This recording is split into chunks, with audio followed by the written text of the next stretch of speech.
So I got this 3D rendering that I made a few days ago, and it's not the best 3D rendering I've ever made, but I think for our purposes, it will serve pretty well.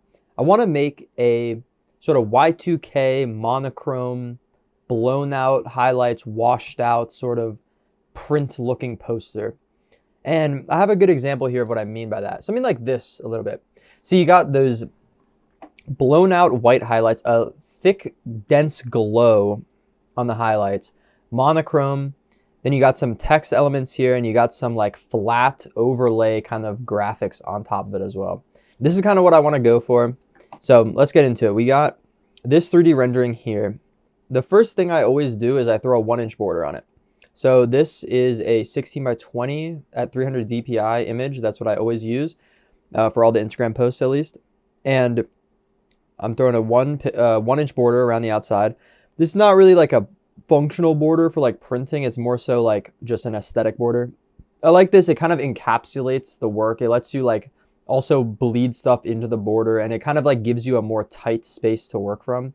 And I think that is really good. It really helps you like get the arrangement right, because you don't want stuff bleeding too close to the edge. Like most of it you want kind of focused, a bit set in. So if you put in a border, it's just a super easy way to do that.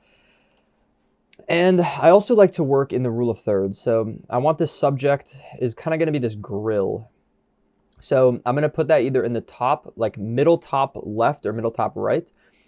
For this, I'm going to go for the middle top right. So just kind of throw this around here somewhere. It looks decent. And another thing I did is I blocked out these two sections, which are going to be where the foreground elements are going to sit. I think we need this bottom one because we need to cover up the space, the sort of negative space of this block right here. We need something to cover that with. And then the side, this is going to help us blend in that cutoff edge.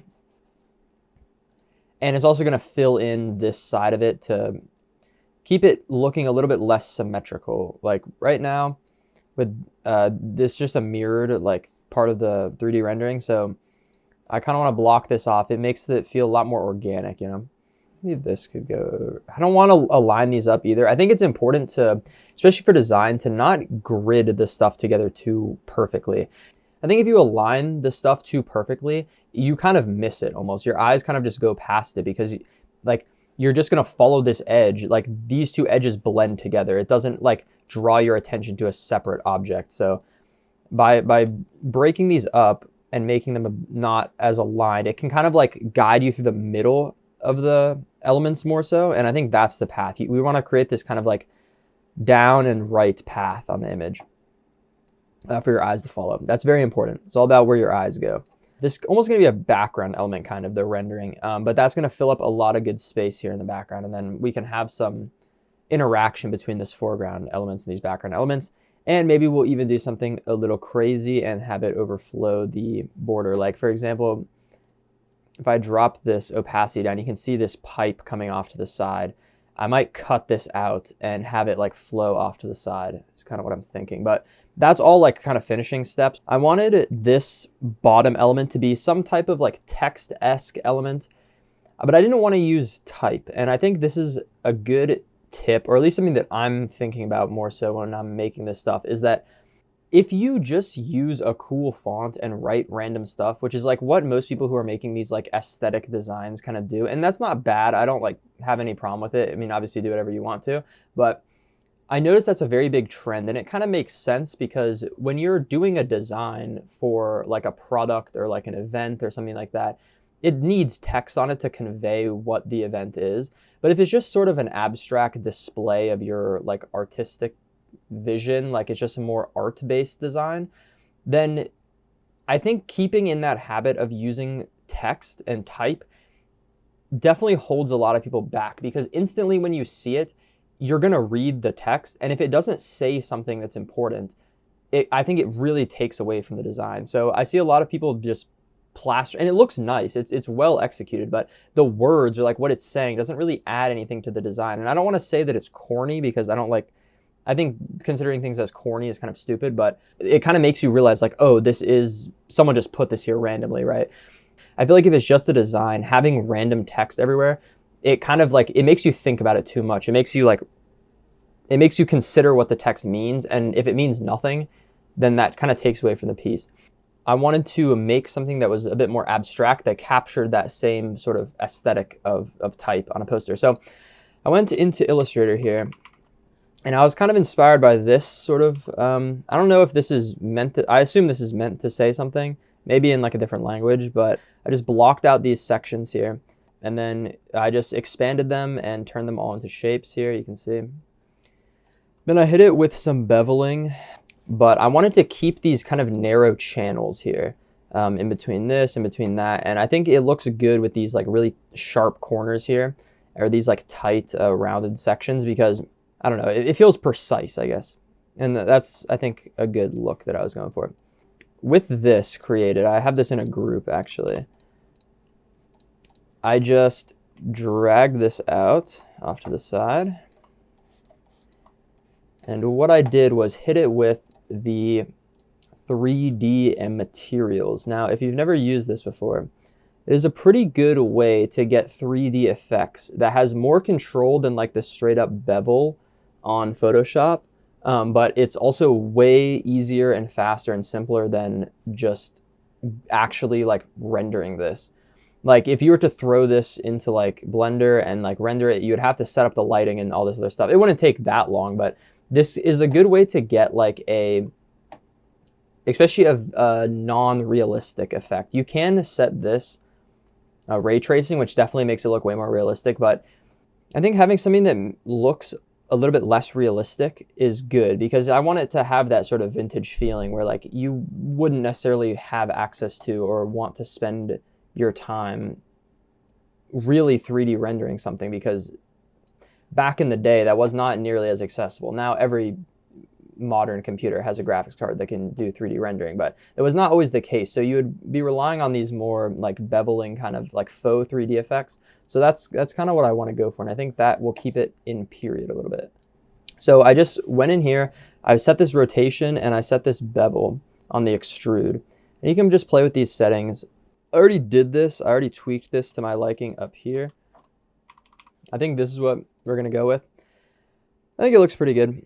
And it has this nice silver and a nice tight bevel with a flat top. I think this looks pretty unique, and I think this will be our main element in the foreground. So kind of just gonna slot this. I think this was not super intentional. If I was smart, I would have put this background image into Illustrator so I could mock it up on top of it, and then I would have a better like idea of it. But I think this fits pretty well. I think having this hang off to the side is nice. I may actually do something more with that.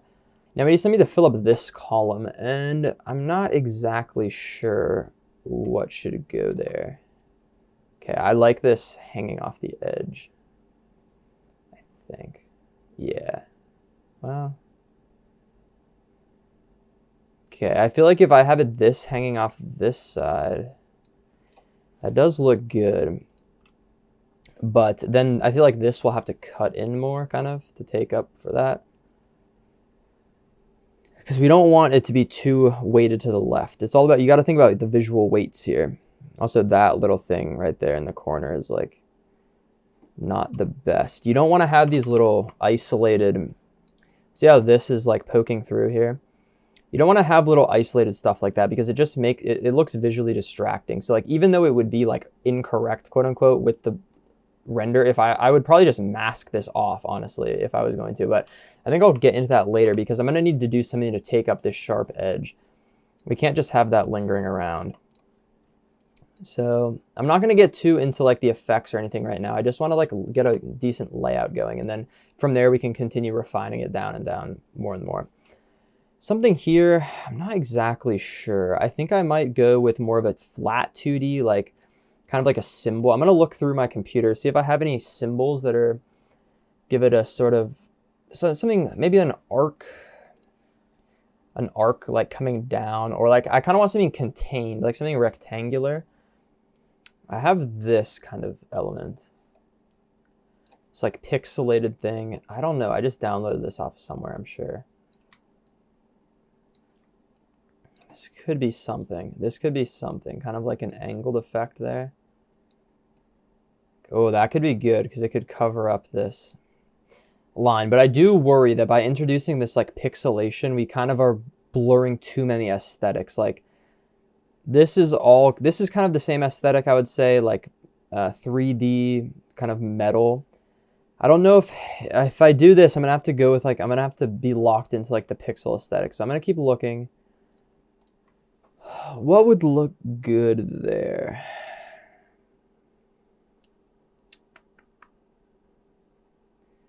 I don't know. Okay.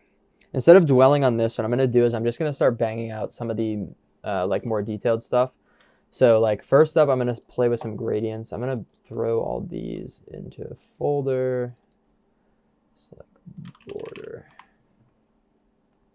Add that. All right, I don't name my layers, but you probably should. Okay, so I just dug through my gradients that I've downloaded, and I found this one, which I think is an interesting, it looks good, but I think I want to tweak the colors a little bit. So what I'll do is just throw on like maybe a brightness contrast here. I feel like we need to drop this contrast definitely. I don't want to get too crazy on the like color balancing or stuff like that yet, because I do like to post process it with a camera raw filter. But for now, I think this is important. I'm also going to throw this on top because I don't want this to blend in too much. That looks all right. I think it needs some white, so I may just go in here and throw in a white.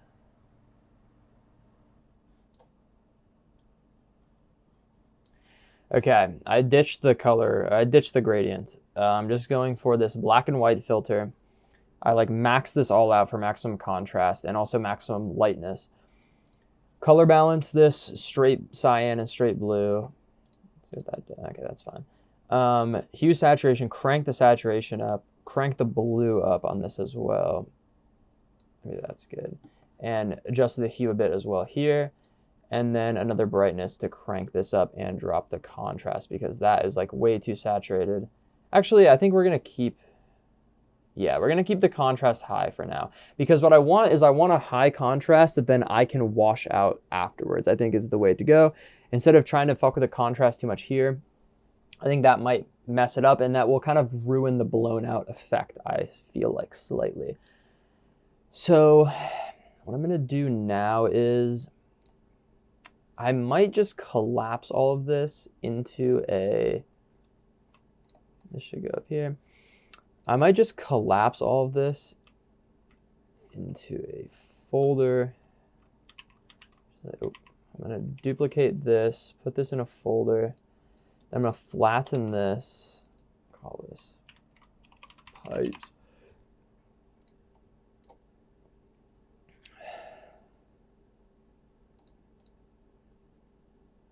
What do I do? Oh. Now we have this just straight up, and I'm going to throw a camera raw filter on this. Camera raw filter, I think, is probably the best tool in Photoshop. It's essentially just the entirety of Lightroom in Photoshop. So if you don't have Lightroom, don't even bother with that. Just use camera raw filter. It has, I'm pretty sure, almost everything Lightroom has, minus like the overlays or whatever, but you can also just do that. So yeah, Lightroom is, I don't really, except for organizing your photos, that Lightroom is good for that. But yeah, this has all the features of Lightroom.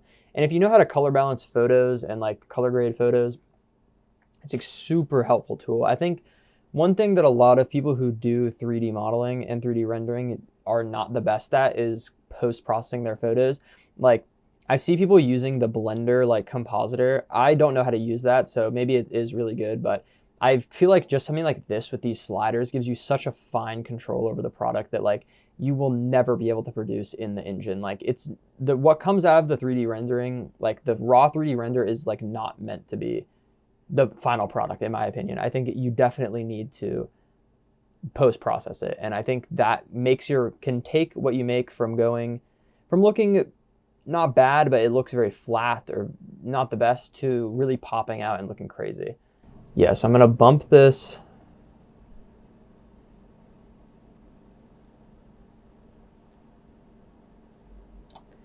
That looks good. Yeah, we want, that's not the graph you normally want, but for this, I think this effect is looking pretty close to what I want to. achieve. It could be a bit more blue, maybe.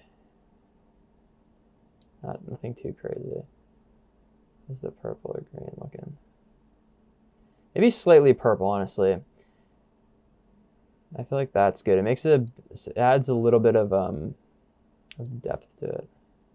You can use saturation or vibrant, sorry, to fill in a lot of the color that gets taken out if you mess with the shadows and highlights. Like this, like I'm blasting the highlights to 100. This is not how you edit a normal photo. This is like an aesthetic look, right? So yeah, we're going for that. Texture and clarity. I just throw the texture up too. Maybe bump clarity a tiny bit. This is kind of your taste. I can't really explain what I'm doing too well here because it's kind of just like, I don't know, I've done it enough that I know like what I want to do. I do feel like the shadows are a bit lacking, so might pull down. That's good. That shows off the reflection of this really well. Reflection is entirely contrast. Like the more contrast something has, the more reflective it looks for a material like this. So if you want this to be shiny, contrasty, or shiny and metallic, you need to have a lot of contrast. And by just having this blown out like this, it looks whatever, but then you drag it down and you're like, oh wow, that's metal, you know? All right, I think that's good. If you look at it before and after, it definitely is more washed out. It's definitely more stylized. I think that's looking pretty good. All of the camera companies, they are cheap and we suffer because of that. So yeah, I was showing a background. I think the next step here is to get some texture going on the background. And if we look at this picture here, has this kind of overlaid print texture. I don't want to go too crazy on that, but I think some good texture on the background could really help this along. It is an industrial-esque image, so I think some industrial texture could be good. Something like this might be nice. It's a bit better. That's a bit better. I think this needs to be darker though. Yeah, okay. I think I'm seeing the vision. I think this needs to be darker. That's good. That's better. Something that's like,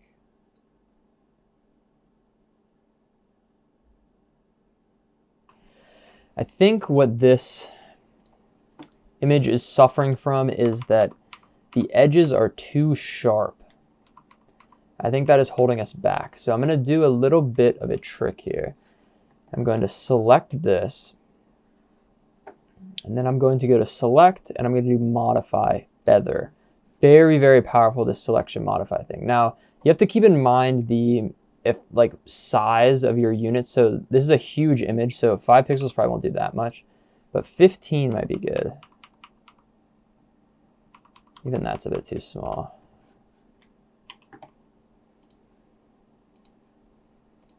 We'll go like 50.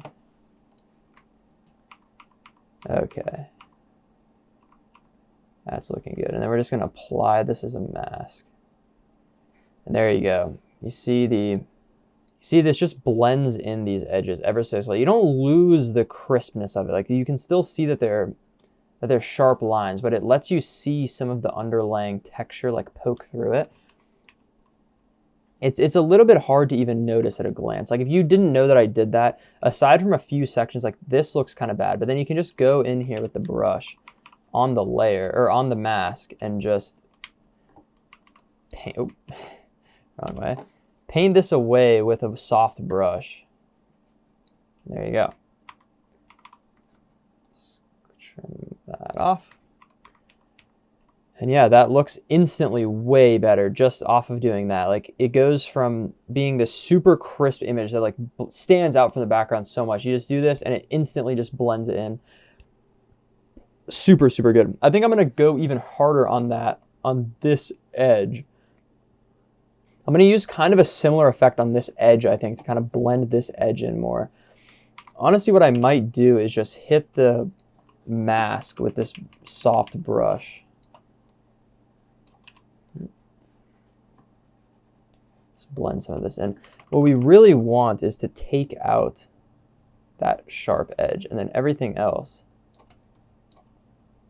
is fine. And the best part about using a mask is it doesn't matter if you mess it up, because you can just go back and redo it. All right, it looks all right. I think I need to mess with that more later, but for now, I think that will give us the effect that we want. I'm probably, I don't know. That edge needs to be worked on still, but for now, this is looking pretty solid, I do say.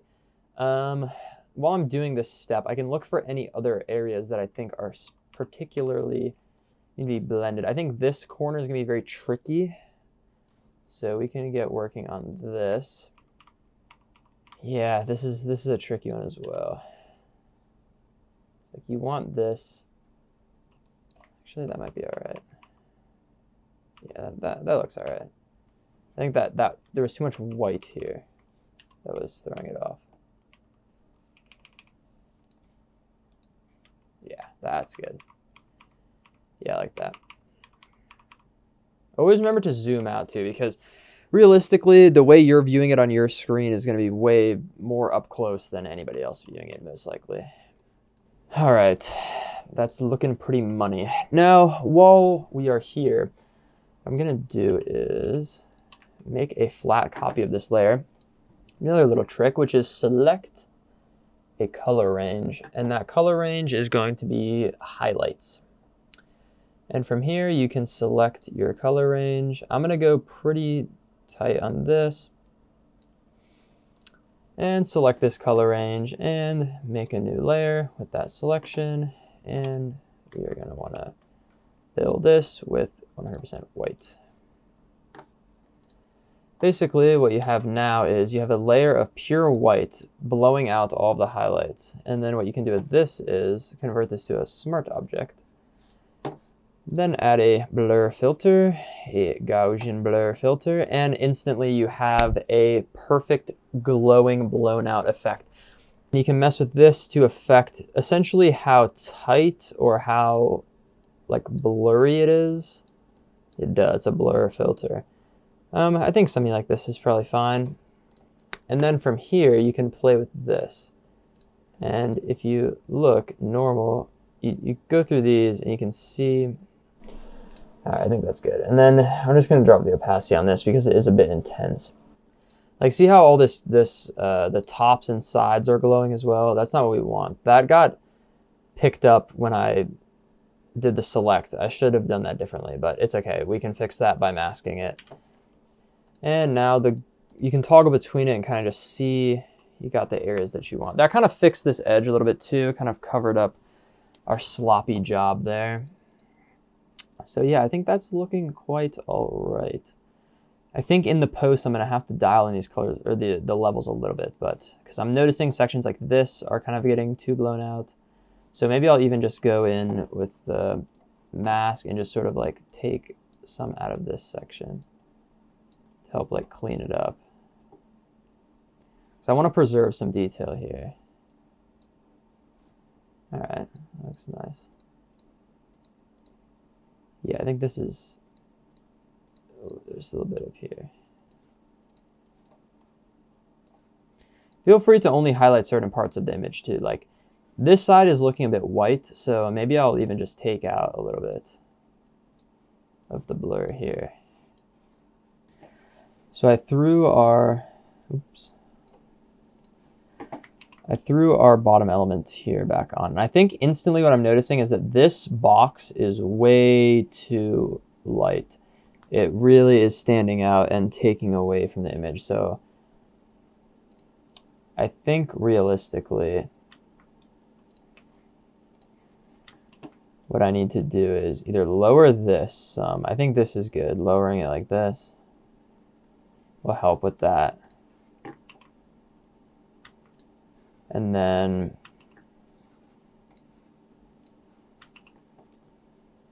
thinking this needs to go like here. Yeah, this is maybe widen a tiny bit. Looking all right. I almost wonder if how this would look flipped. No, that's not good. I think this might be the move. All right, well, we'll leave that for now. I'm gonna just start working on this element. I think a little shadow could not hurt this. Just a little drop shadow there just to help separate it, especially because these are both like really like white highlights. You don't want those blending together too much. I'm gonna mess with coloration as well. I think pink or purple would be the obvious contrast, but I think that might be okay. I think I might want to make it a bit lighter though. Looks all right. I kind of like that, but yeah, that's all right. That's all right.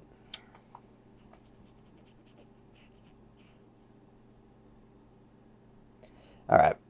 I think that's good for now. Maybe something like this.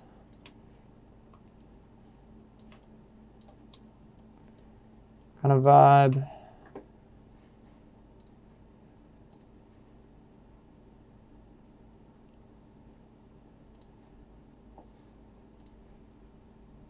That looks fucking good. That looks good.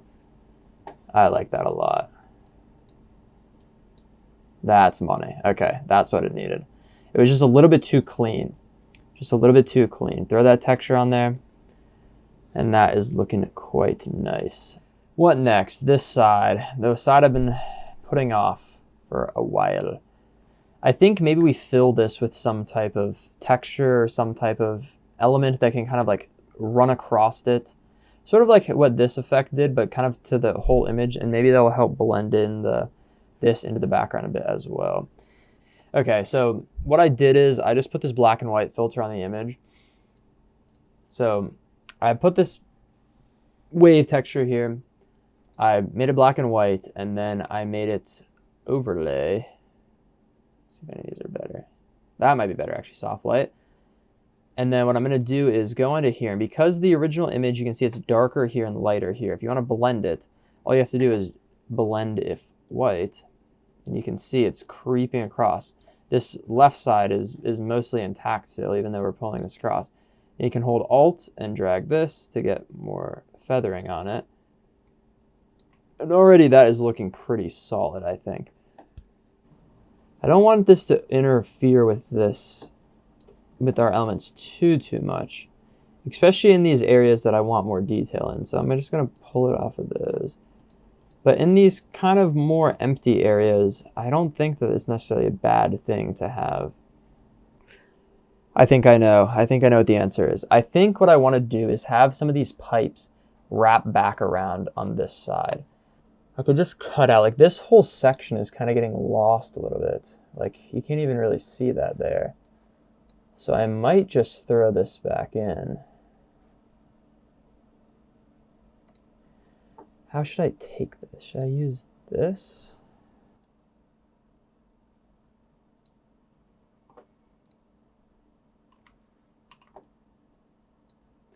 Oh, it's like clipped off though. Okay, I'm gonna mask this. If you hold Alt and click the mask, you can directly edit the mask. It's super helpful. So you can just fill like this. And click out and you've just masked away everything, but now you can't see it, so that's kind of stupid. And now you have to play fucking guessing games.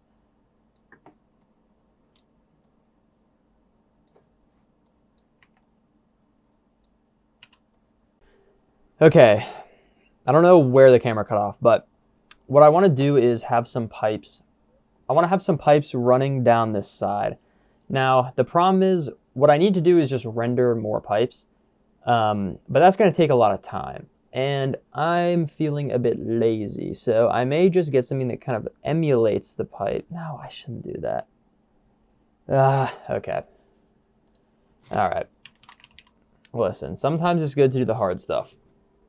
If you're curious about how I did this, I'm using Blender 5.0 that just came out, and I used a Bezier curve, and I used this cool new curve to tube modifier, which I'm really glad they added. You may be confused. You may say, well, they've always had that. You can adjust the profile of the Bezier curve. Yes, but the profile of the Bezier curve, that sucks. I don't know what it is with that, but it does not work. Like, you can go in here and do this like geometry. It sucks. It's always been terrible. And as someone who likes curves like this modifier is actually lit. I really like it. It's way better. It's way simpler. Yeah, I'm just gonna kind of make like just a curve like this. All right, we got our tube. Honestly, this should be a bit thicker, I feel like, but we can fix that by scaling it.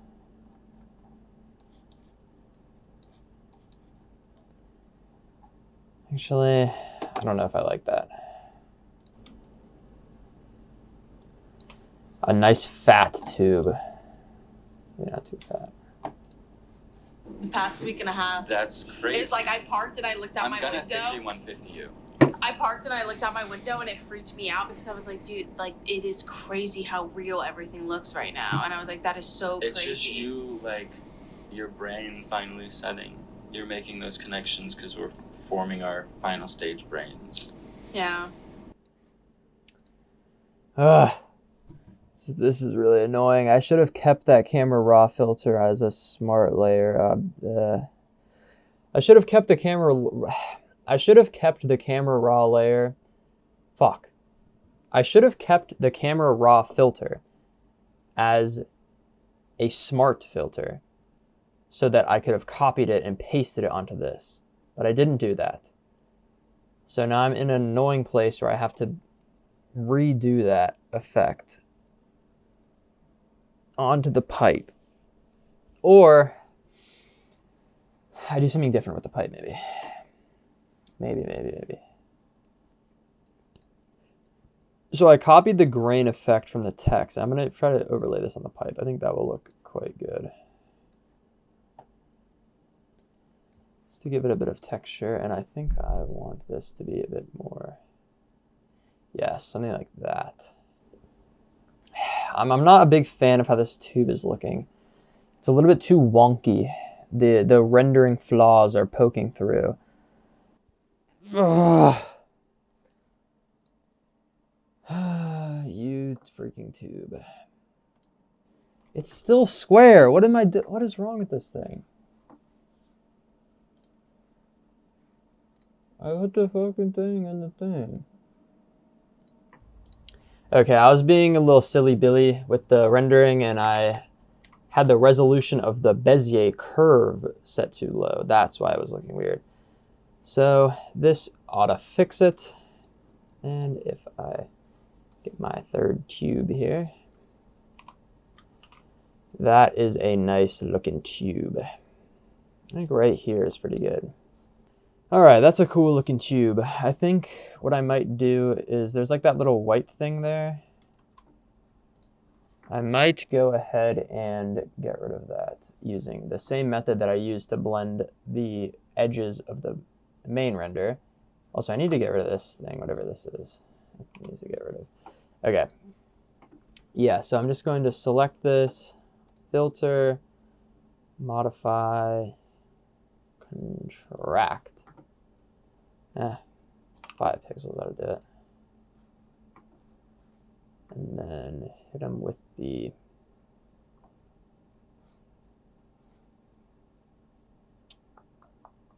stupid. There we go, look at that.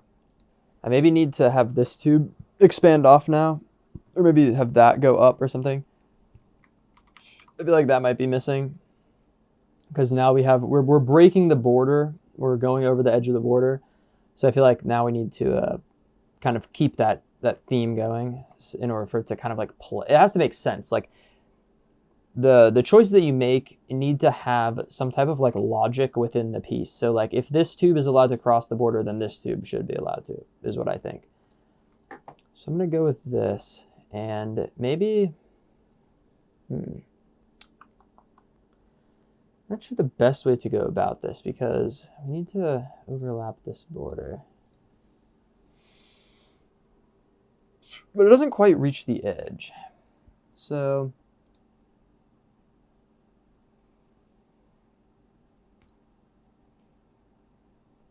I might just cheat. All right, this is what I call the cheating method, where you don't actually have to properly do anything as long as it kind of looks like it's supposed to. You don't have to put any effort into masking. You can just use the lasso tool.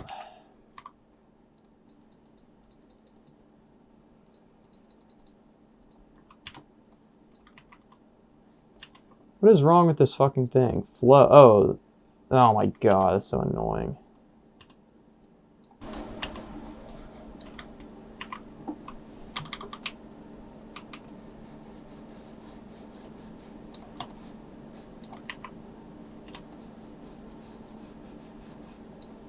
All right, that looks all right. It's a bit wonky, but it's kind of because the underlying render is a bit messed up. So yeah, it's not going to look the best, but that's okay. I think that looks serviceable. You can see a zoom. Oh, fuck. See a zoom in thing there. This looks fucky, but like that's how it looks on this one anyway, so I think it's all right. Maybe just call it good. I mean, you don't necessarily need to add more stuff. There's always a limit where you have to stop adding stuff eventually. I think what I might switch to now is some more post-process kind of stuff. Some like adding some grain and some touch-ups here and there and some like elements like that. So I put in the texture here. I overlaid it with white because the blue is a bit too dark. White color overlay with opacity or with the overlay blend mode.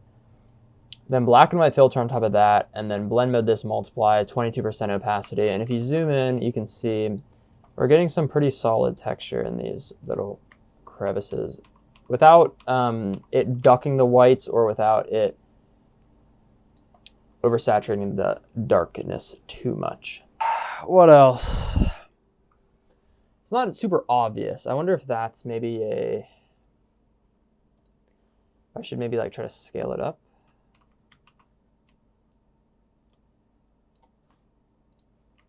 Gonna lose resolution really quickly though. All right, I think it's ready for the final pass, which is the trick. This is a trick that I do in order to kind of finalize the image. I will do Control Alt Shift E. What that does is it compresses the entire document and makes a new layer with that. So now we have an exact copy on this layer flattened. And from here, we can edit this. So this is good because it lets you throw a camera raw filter on top of everything.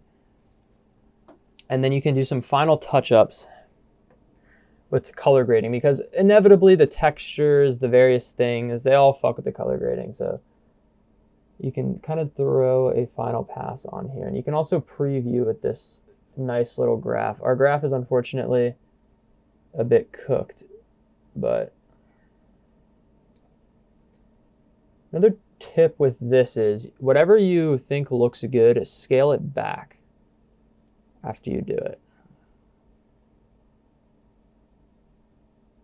So like I can be like, oh, this looks good, but it's like 55. Okay, maybe bring it to 25.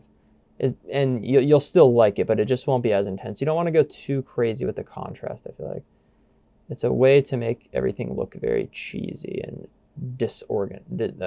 uncoordinated. I'm cranking up the texture too. If we zoom in here,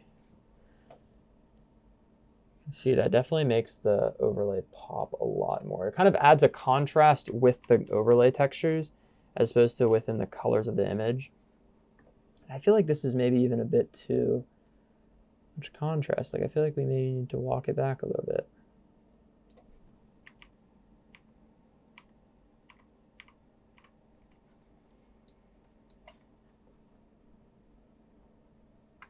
All right, I think that's pretty good. So I'm just going to do that. And we can now check and see. Before it was a bit dull, a bit flat, and then just a little bit of pop. Just a little pop, I think, goes a long way. And turning it from this, which is nice, but this, it definitely looks, it has a pop to it. I think I maybe went a little overkill on the contrast. Maybe a little bit.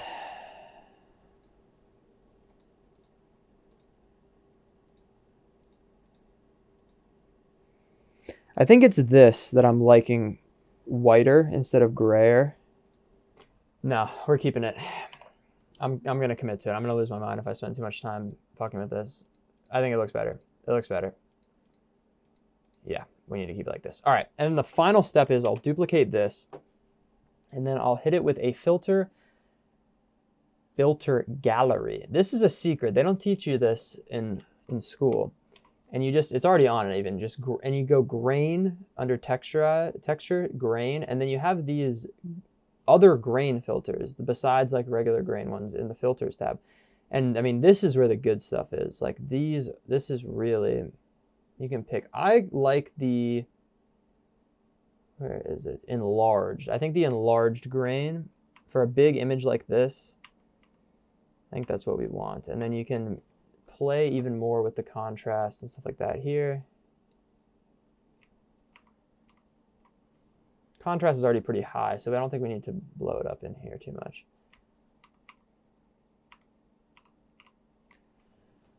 And that's just kind of your finishing touch. If you see, it's a little bit dimmer. That's good. I think that's pretty solid. And there we go. That's it. I'm going to ship that, post that on Instagram, and yeah. That's how you make the poster. If you follow along, send it to me and let me know what you made. And if you didn't follow along, then that's okay too.